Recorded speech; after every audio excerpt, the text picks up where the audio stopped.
No cześć, to ja, Kamila, czyli Polka w podróży. Dzisiaj będzie odcinek o wodospadach na Bali. To jedziemy. Zacznę od tego, że ja nie jestem wielką fanką wodospadów. Nie do końca mnie urzekają, chyba że są jakieś super przeogromne, takie jak na przykład wodospad Lipi Sompamit na rzece Mekong w południowym Laosie. Ale to temat na inny odcinek. Bali słynie z mnogości wodospadów, ale również z tłumów turystów. Biorąc pod uwagę mój brak entuzjazmu do wodospadów i brak cierpliwości do kilometrowych kolejek po idealne zdjęcie na Instagram, postanowiłam ominąć te najpopularniejsze i najbardziej oblegane wodospady. Zamiast tego w tym odcinku zabiorę Was w podróż do kilku miejsc, do kilku wodospadów, które mnie osobiście bardzo przypadły do gustu, ale są takie lokalne. Jeśli będziecie w okolicy, to ja polecam je odwiedzić. Zapraszam.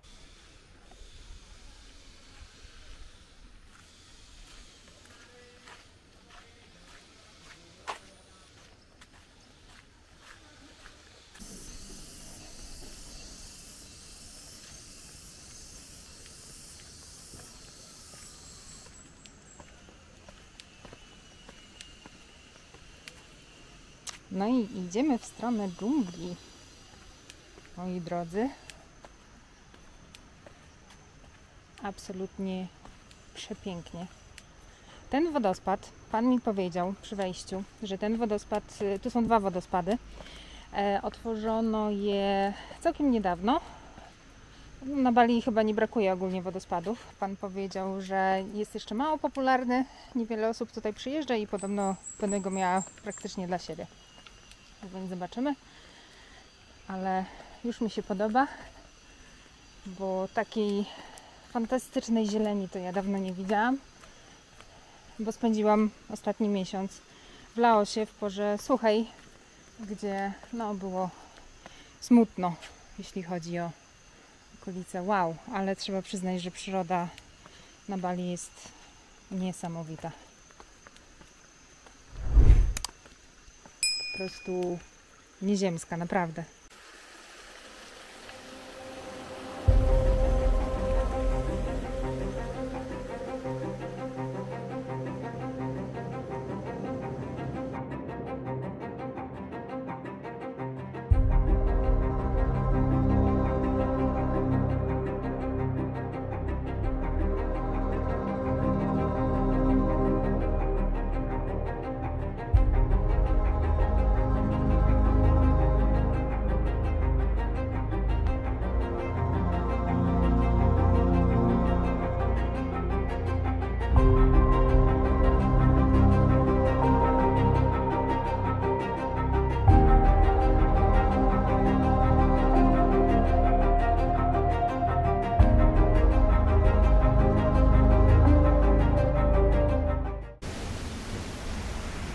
Dobrze.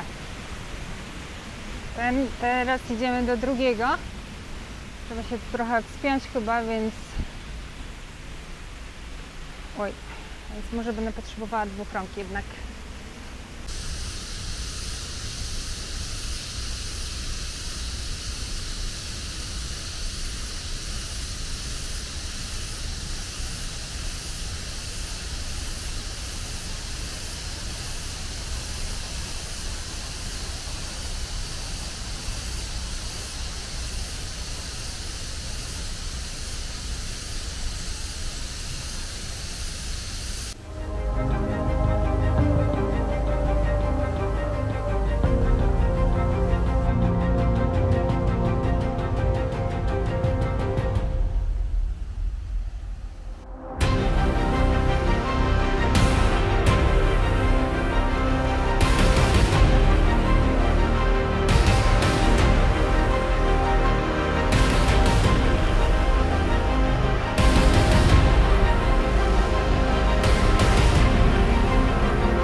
Tutaj mamy jedną z tak bardzo popularnych huśtawek na Bali.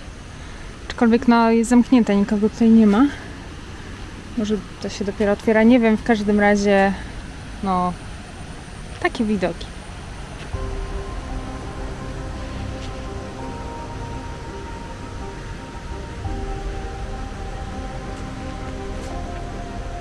Można się pochuśtać w dżunglę, dosłownie. Wow. Naprawdę. Przepiękne. Mieszkańcy Bali są absolutnie przesympatyczni. Oczywiście, że ponieważ tutaj jest taki masowy turyzm od tylu lat już, bo to turystyka zaczęła się chyba w latach 90. rozwijać, to są też tacy, którzy są nastawieni tylko na kasę i liczą pieniądze i tak dalej. Ale hello.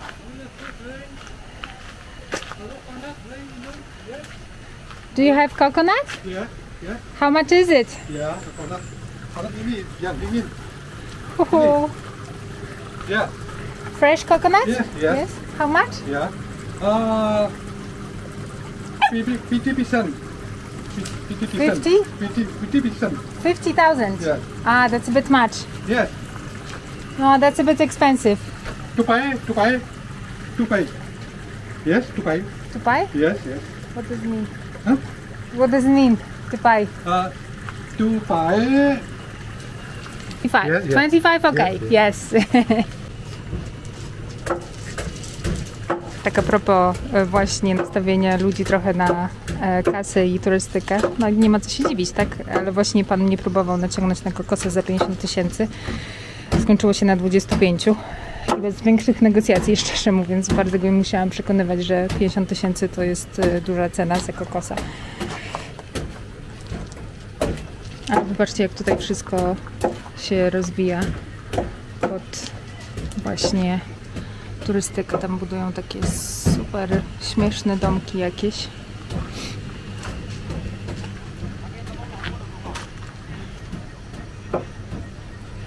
Ta chatka też przynależy do tego pana, co mi sprzedaje kokosem, więc powiedział, żebym sobie poszła tutaj na widoki. No to idę. No wszystko tutaj jest takie naprawdę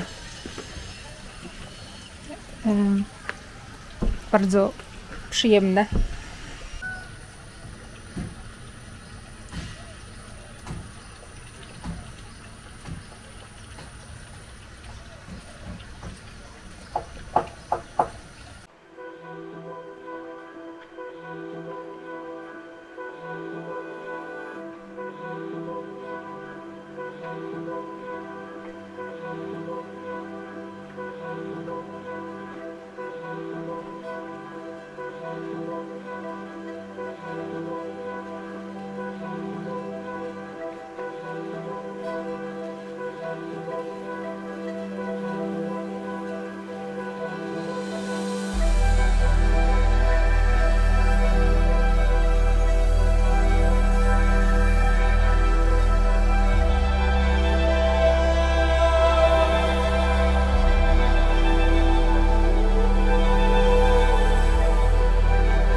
kiedy od 30 minut jesteś praktycznie w tym samym miejscu i jeździsz gdzieś po bezdrożach na Bali, bo Google Maps cię prowadzi w kółko, ale kończysz z takim widokiem.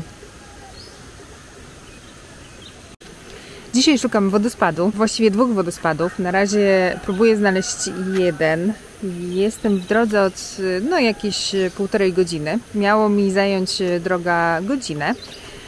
Natomiast jak zjedzie się z tych głównych dróg tutaj, to Google zaczyna się gubić trochę. Często mi się to akurat zdarza, ale to nie szkodzi, dlatego że dzięki temu można znaleźć naprawdę absolutnie niesamowite miejsca, które nie są oznaczone na mapie, nie są oznaczone jako atrakcja turystyczna.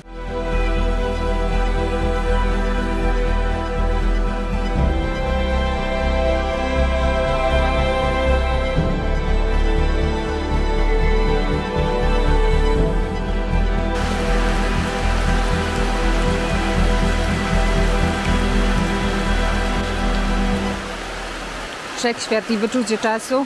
Idealnie po 2 godzinach, jak wreszcie udało mi się dotrzeć nad wodospad, na który miałam dotrzeć dzisiaj, co miało zająć godzinę, a nie 2, no ale z błądzeniem wyszło właśnie 2, to idealnie w tym momencie, jak zsiadłam ze skutera, to się rozpadało i to tak porządnie leje, więc super. No ale nic, idę go szukać, bo jeszcze tak naprawdę do niego nie dotarłam.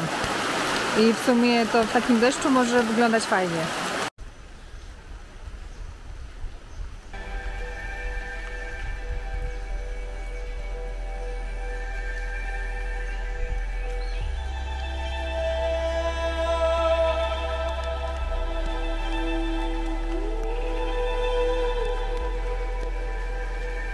Co ciekawe, tutaj jest lepsza infrastruktura niż się spodziewałam. Tutaj nawet kawiarnia. Niestety jest zamknięta, ale jest punkt widokowy również. Teraz to pokażę. Proszę bardzo, naprawdę mega przyjemnie. Widać, że to wszystko jest w miarę nowe. No, kawiarnia niestety jest zamknięta. Ale chyba idziemy na dół zobaczyć, jak wygląda ten wodospad.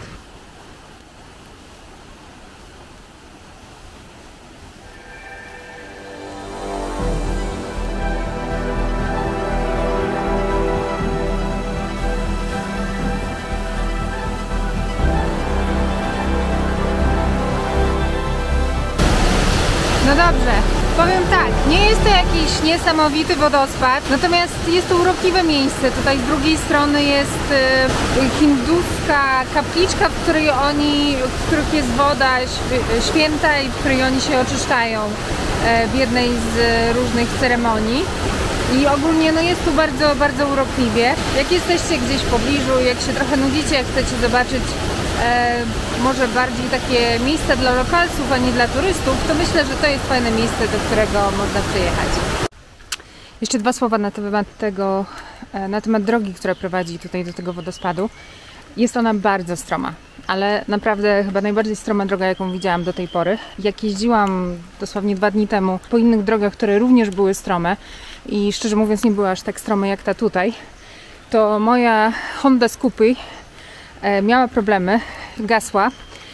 No niestety, jeśli wypożyczycie automatyka, no to tak chyba będzie, że on może nie pociągnąć, a już na pewno nie pociągnie 2 osób. Ja nie jestem jakąś najlżejszą osobą na świecie, ale nie jestem również jakaś super ciężka.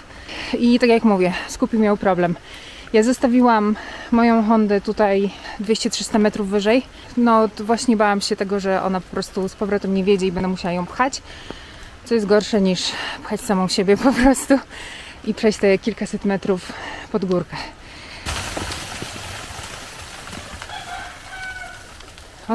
Osuwanie się ziemi to nie żarty. Myślałam, że to jakaś małpa rzuca kokosy czy coś, a to nie. Po prostu ziemia się osunęła po deszczu.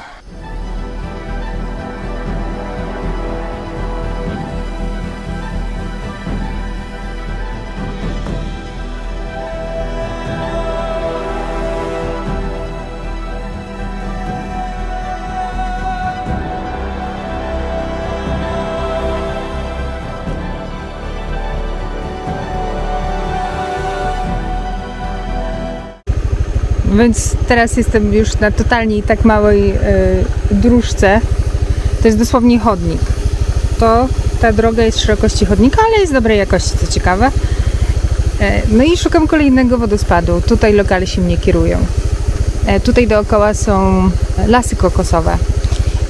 Więc właśnie ukryta pośrodku tych lasów kokosowych taka osada znowu jakaś. I ten wodospad.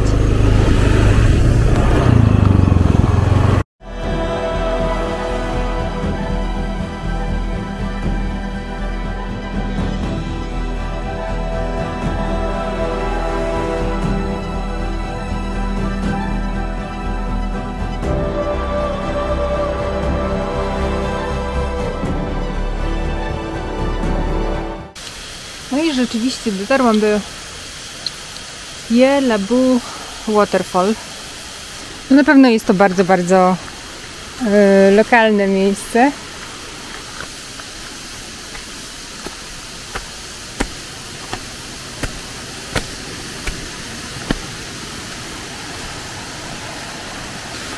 Jeśli po nic innego, to proponuję przyjechać tutaj dla po prostu natury i dla takiej rzeczywiście autentycznej tej natury i z dala od tłumów, zgiełku turystów i tych wszystkich miejsc, do których wszyscy jadą.